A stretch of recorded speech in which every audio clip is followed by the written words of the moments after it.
Treasury Secretary Scott Bessent recently slammed the New York Times during an interview at the newspaper's annual Deal Book Summit. Bessent accused the paper of having a double standard when it comes to their coverage of President Trump's health and says they never covered President Biden the same way. Take a look. The New York Times is no longer the paper of record. You can't go, I read this article, like President Trump is slowing down, President Trump's mental capacity.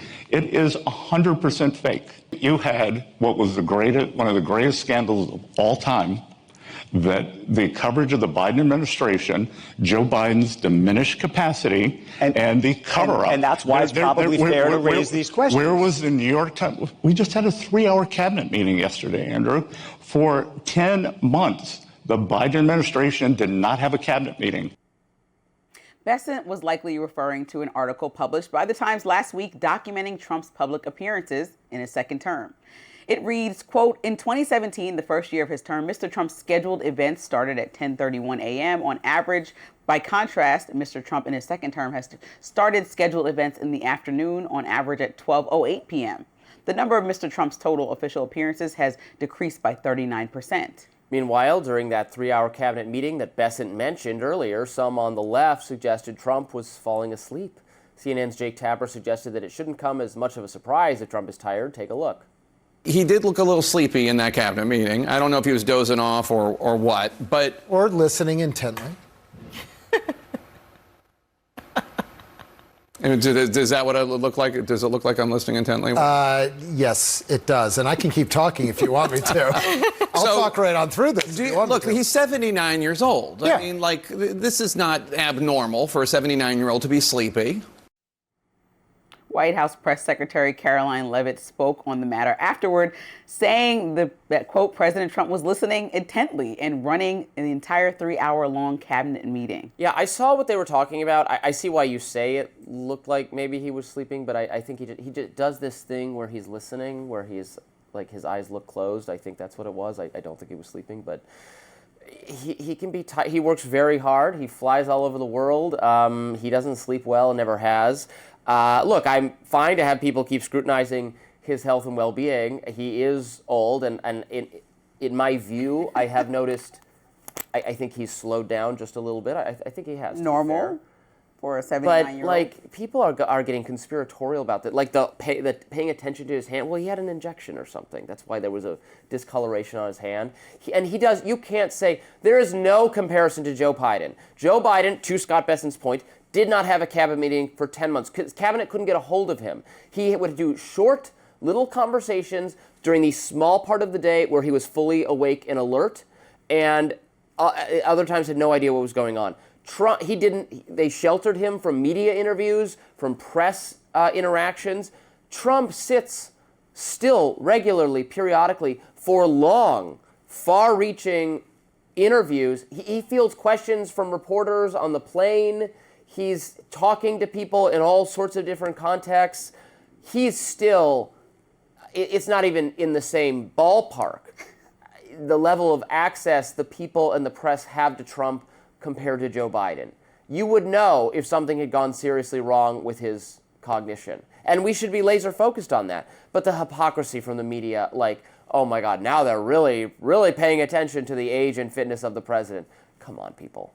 Okay, well, the health and the fitness of the president has always been a U.S. but also a global concern. Well, not always, not the last 4 years. Just because of the demands of the job, it should be, right? And let's say that the New York Times does accept the criticism from Bessent, right? Who said, you didn't do a good job covering Biden's health. Well, now they're stepping up to the plate, and they're doing a fantastic job covering the health. No, don't say wow. Great example of learning from They're learning from mistakes. So why are you mad? They literally are doing what you've asked them to do. They're looking at a 79-year-old man and saying, They're looking at a 79-year-old. He started at 12:08 p.m. No, he started later. He's doing less public appearances. Let's do our due diligence and follow through to see if this man, he got an MRI that he won't release the results from. He just tells everybody he's just fine. But I haven't gotten an MRI recently. So it's just, we don't know that that's true and he knew about it. We don't know that. Yes, we do. No, we don't know that for sure. You can't just assume.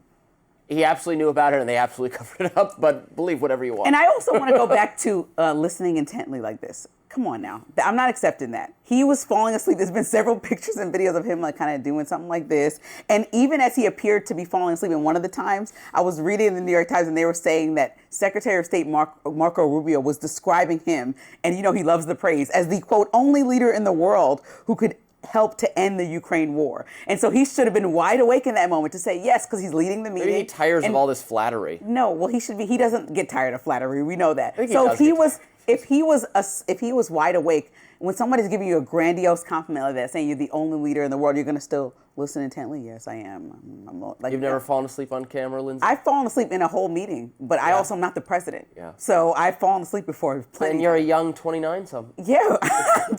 Your birthday yesterday. You're right. I just turned 29. Yeah. Have you fallen asleep in a meeting? Why are you making excuses when you didn't like Biden being? Oh, yeah. And the criticism of for 4 years calling I just sat Biden through a meeting here to describe our new. No, I know what you're going to say. AP, the system we use to program the scripts, and I was so exhausted, and I kept doing this while we were listening to how it was going to be done.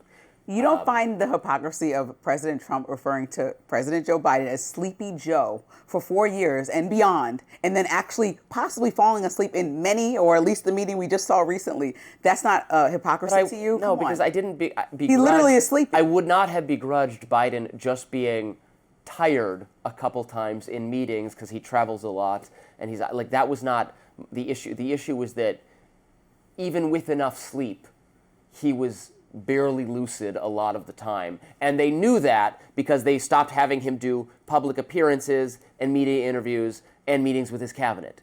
The cabinet not being able to get a hold of you is really, really bad. And they covered all that up. That's what, it's not that he was tired. It's okay to be tired. They have very demanding jobs. We all know this. If you fly and you change time zones, it can be disorienting for young, perfectly healthy people. So there's no disrespect to that. I mean, they get to travel in relative comfort, but it's a lot to ask. It's not just I don't care if you're tired.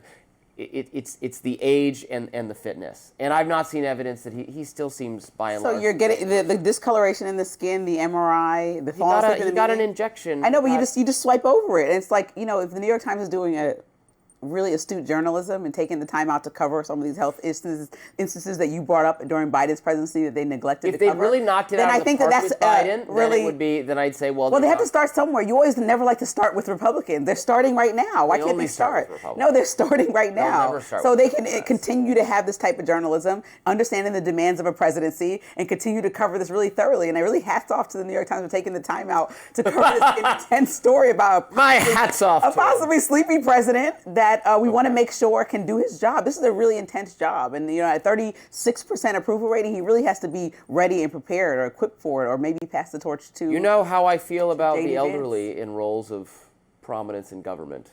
Not very strongly. So the broader point that we should stop voting such elderly Americans into power over us is one I agree with.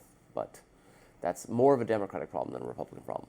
Coming up, the Charlie Kirk Show producer, Blake Neff, is addressing Candace Owens' claims about Kirk's death. We're going to talk about all that next. Don't go anywhere.